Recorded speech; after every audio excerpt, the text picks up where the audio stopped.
You know, 2 months ago, you announced the initial batch of major projects. How has being on that list helped those projects move along? Yeah. Okay. So, and there'll be a bit of overlap with, not surprising, with what Don Farrell said. Part of it is moving in parallel as opposed to moving sequentially. I mean, part of the reason why a number of projects in the past have taken a decade or so before a decision is made whether to move forward.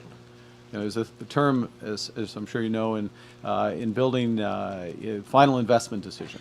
Well, you don't take the final investment decision of whether to put shovels in the ground, metaphorically or physically, until you know whether you've got the regulatory approvals, some idea of what the financing terms are going to be, who's going to buy potentially the product, those aspects. Well, the answers, whether you're going to get the environmental assessment, who your partners are going to be, and how can they participate fully in the project.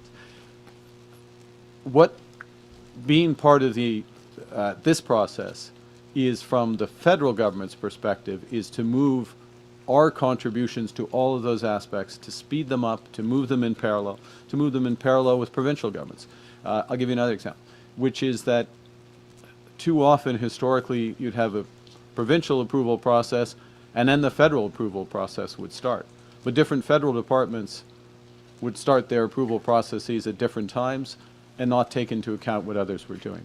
So, with respect to the projects that have come over, we're moving much faster. We're moving in parallel. There's a window, a single window, for the people who are working on these projects to see all of the financing support. There's a single window for Indigenous peoples working with the federal government. Again, it's not the entire picture, but it's an important part of the picture to move that forward. And it moves these projects more quickly to the decision whether they move forward or not. And I can tell you personally, from my experience in the last 2 months, just dealing with the proponents, it is very much appreciated.